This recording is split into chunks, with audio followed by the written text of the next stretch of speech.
it for the world. Loud house. Shut up, Grandma! Grandmama, take your prune juice!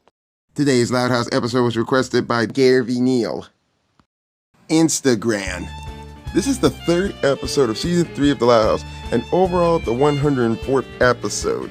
Speaking of season 3, the episode Trip was actually the first episode, and White Hairs was actually the second episode of season 3, which ironically is what I reviewed during last December for Pugsley Arnold. And this episode, Instagram, comes right after. Just saying that kind of title kind of makes me laugh. Because it's so obvious, do I have to tell everybody what that word is a parody of?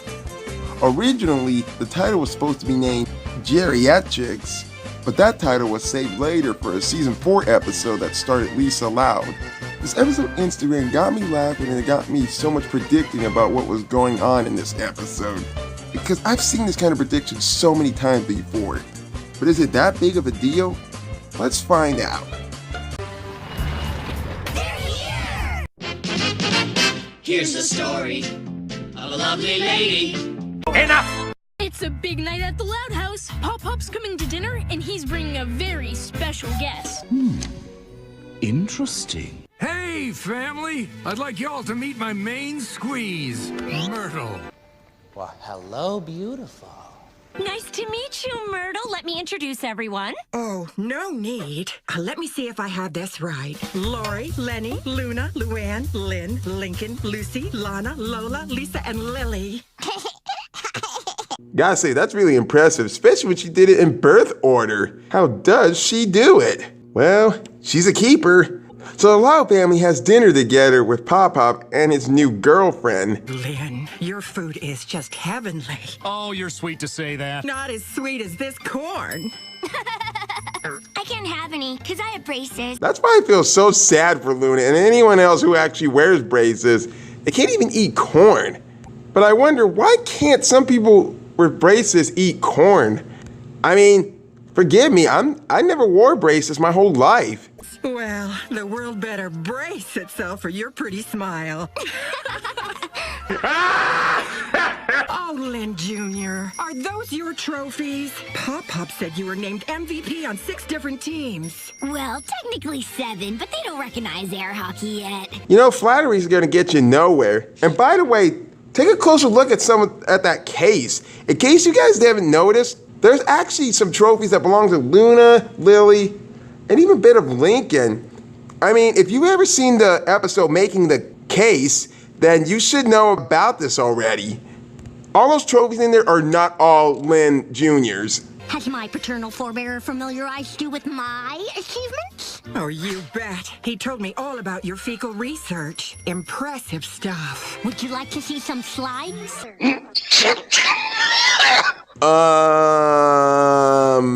No thanks, especially when at the dinner table. So Lincoln and his sister are having so much fun with Myrtle, spending so much quality time with Pop-Pop's new girl. That's really impressive. Letting one person get to know you, the better.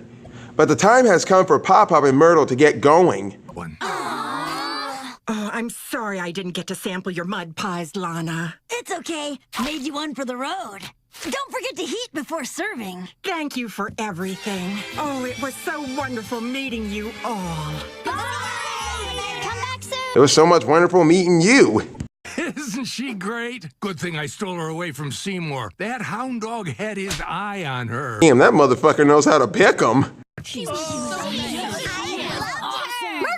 My fecal slugs!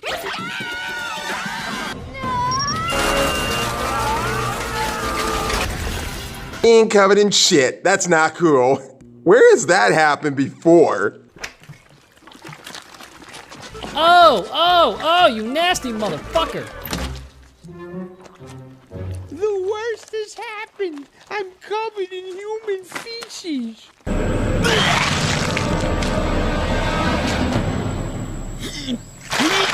Pussy. By the way, what the fuck was up with Lana's face? Look at how her face is different from everyone else's, as much as all those shits being in cases are getting ready to hit the Loud family. Just look how the way her face is.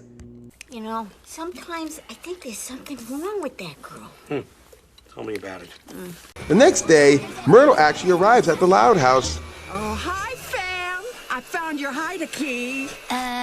Wasn't it under the thorn bushes? Also, I found your bandages. I just couldn't wait to get back over here and spend some more time with my 11 new grandkids. Wow, you're very full of yourself, aren't you? You know, I'm really surprised that the parents didn't even know Myrtle was actually going to be coming over. I wonder if the spirits of Christmas from A Christmas Carol will ever be the same again. I am the ghost of Christmas past. What the f*** are you doing in my house? Okay, let's get back to the episode. Life is sweeter with a Gran. Was your room well ventilated when you worked with this glue? Those are really nice sweaters, but I don't think I can actually wear one of those when it's still the middle of summer. I was thinking that maybe you kids could call me Gran. Why don't you try them on? No way. Save your breath. Yes. No, Raymond. Yes. I said no. Yes. I'm not listening and you can't make me. Aw, you look so cute. Doesn't get much gayer than this. By the way, look at the facial expressions on all 10 kids. I think Luna Loud's face actually stands out the most out of all of them. And where's Lily? What have you done with my cobwebs? Oh, sweetie. I tore them all down because they had spiders in them. You know, I wouldn't mind having spiders so much around in my own room or my house. Just as long as they're not poisonous, like they're just common spiders. But when I have guests over, I would actually collect them and just put them in a cage. I mean, a plastic glass cage. Where are my lucky jerseys? They should be in a big messy pile right here. I took them to the dry cleaners. They got every last stain out. Oh, so everything that made them lucky. Well, who needs luck when you have talent like Don't yours? touch me. You know, I'm actually grateful that Myrtle actually did do that. Just got Lynn's jerseys all cleaned up. And leaving all of her jerseys in one big pile, god damn, she's not even gonna be too much responsible to clean up her own area or even her own apartment when she moves out. It's gonna be one big fucked up, nasty place. Having clothes all piled up and having so much leftover food around. In conclusion, I have identified the necessary isotope for the... Oh, you're talking to your little science friends? Hi, I'm Lisa's Gran. Get off the stage. Yes, we're in the middle of something important right now. Perhaps you could excuse us? Oh, you know what? You just do your thing like I'm not even here, and I'll just be tidying up. I prefer you don't. Ooh, these beakers are full of gunk. No, wait!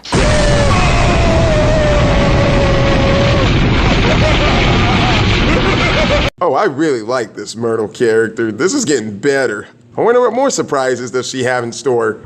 I usually have a barber do this. Well, why pay a stranger when you've got a Gran? There. Oh, you look so handsome. Looks like a gay Disney character from a sequel. Then again, he kind of looks like Liam if you think about it. That haircut really bowls me over. Shut the fuck up. Next. Sunshine. Could've used a wet towel. No mud, no makeup, just sparkling faces that I could eat right now with some steak sauce. Nom, nom, nom, nom, nom, nom, nom. Oh, that's funny. And not to be judgmental, but Lola kind of looks, with that too much makeup on her face, she kind of looks like she got Shirley Temple mutated with Honey Boo Boo. As much I would hate to imagine, and I'm gonna say this to all the girls out there, you much don't need much makeup. You're already cute and beautiful the way you are without makeup. Just trust me on that. Being yourself without makeup is just good enough. That people can actually see the real you shine out. What happened to our episodes of Nail Polish Wars? Oh, I deleted those. Yeah, see, the language is just so negative. Excuse me? Hey, don't turn this into a freaking child protecting COPA bullshit that's happened on YouTube. Kids will swear at a certain age, and they're gonna learn some stuff about adult life. I said my first F word when I was 12 years old. Hell, I sorta kinda figured out what a man and a woman do together when I was 11. But that one was just by accident. Anyways, I'm real much impressed with Myrtle, but everybody else is quite not. That woman is a nightmare. It gets worse. Look, she left her day planner. She's coming to all my games for the rest of this season? My conference in Sweden? How did she get clearance? She Okay, that can't be good. When your Gran come on your date. We have to do something. We can't live like this. Have you looked in the mirror lately? Well, there is one thing we could do. Break them up.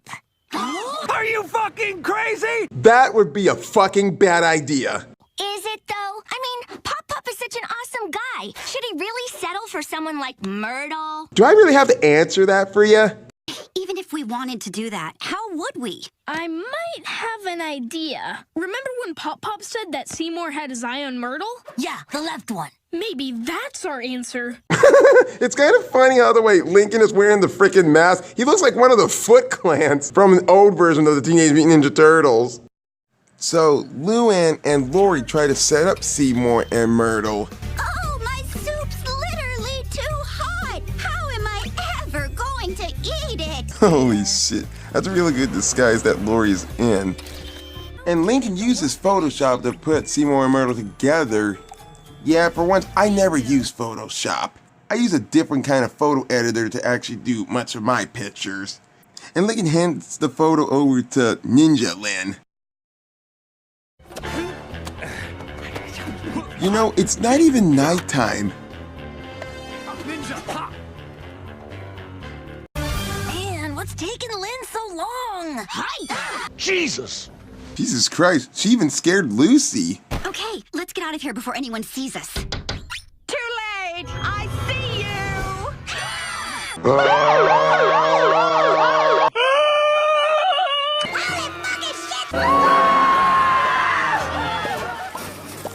Oh, you angels came for my birthday party, didn't you? You really shouldn't try to say no to an invitation to a birthday. In fact, I hesitate to tell you guys that it gets more emotional than just laughs.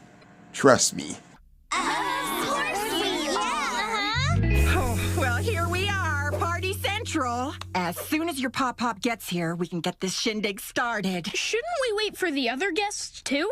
Oh, no other guests. What about your family? Well, I don't really have any. I was an only child, and somehow I never got around to getting hitched. I was just too busy traveling and living my life. And to be honest, I never really missed having a family until I met your Pop and you guys. And, well, I know you're not my real family, but gosh darn, you all sure feel like it. So heartfelt, so emotional, so lonely.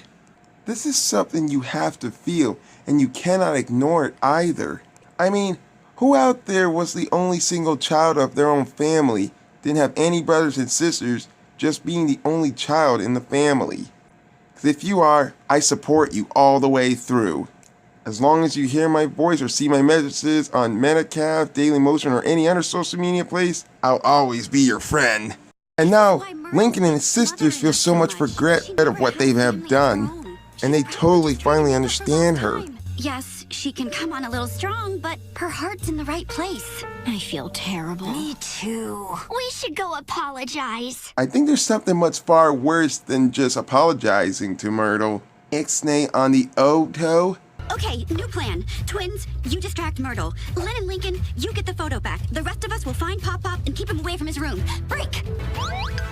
Oh no! He's already seen it! Oh boy. Are you traitor! No, sire! No! Sabotage! You were in league with the prince all along! I tried to stop her, but she vanished into thin air! A likely story! For being a big old dude, he's really strong. Dang it. What is going on? Oh, no! Call anybody! Teaser fight! I got $50 on out! I would like to volunteer to take this old bird out of her misery. Pop, no! The photo's fake! What? It's true. We made it on our computer. Truth is, we were trying to break you and Myrtle up. I think we just didn't understand her. She was smothering us like a pork chop. But we didn't realize it was because she never had a family. We may take it for granted that we have a big family, but not everybody's so lucky. We're really sorry for the way we acted. We hope you can forgive us? Of course I can. I know Myrtle can be a bit much, but that's also what I love about her. She's a spitfire. Ugh, bleh, this is getting too mushy for me. Scoots out! And also, can I also get a bat? So as you know, it's snap, crackle, and pop. Everything is okay in the end. Happy birthday, Gran! Did you hear that, Al? They called me Gran. Oh, thank you, everyone. Thanks for the cake and the party, Gran. But we should probably get going. And I might as well do the same as you. Okay, then I'll drop by tomorrow. How about Sunday instead? I got us tickets to the RV show tomorrow. I love how the way Pop is so compassionate to his grandchildren. It's good enough to actually give someone their own personal space and let them do what they have to do, especially when there are some people who can relate to themselves, if you know what I mean. I'm sorry. Lincoln and his sisters head on home. Seymour, quit eyeing my cake. You already had your piece. I can't help it. The left one's got a mind of its own. God help us. So that was Instagram.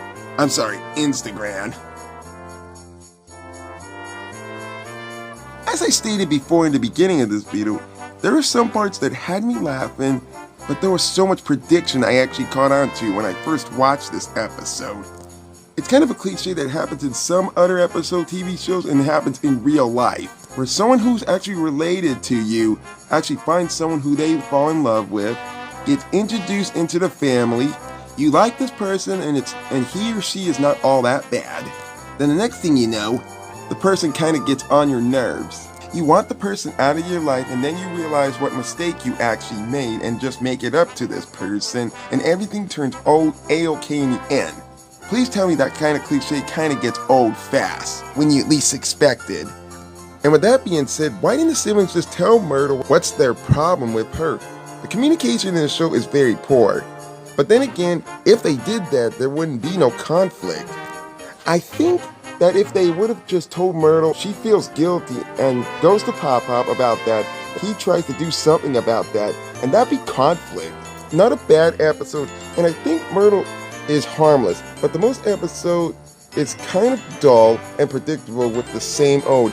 Loud kids don't like something, so they take it upon themselves to do something only to backfire. And you can pretty much see this coming, blah, blah, blah, blah, blah, you know what I mean. In my opinion, it's just the middle ground. But I'll also give Myrtle credit. She's really an actual fun character you can actually relate to. In the episode, she actually reveals that she was the only single child, and because of that, she didn't have much of a family. You feel for her. And yet, there are some people out there that are just a single child and don't have so much company around them. No brother and sister, just a single child, and that's mom and dad. She kind of reminds me a bit of Sophie from Anastasia. And I'm really grateful that they're actually putting her in more episodes later on. All much packaged with a brilliant performance by Jennifer. Forgive me, I still cannot pronounce how her last name is said. It's a name I never even heard of much my whole life. By the way, am I like the only one who thinks Myrtle's boobs kind of look awkward? Not that it's any of my business, but why would you make them pointy? It's like she stuffed her shirt with party hats. But I think some people would love the episode White Hair than this. Cause me, I kind of really enjoyed Instagram, especially when Myrtle actually smothers the Loud children with her love affection. I'm the Loud House Critic, and I'm gonna go see my grandparents as I'm watching the movie The Visit. Into the woods to grandmother's house!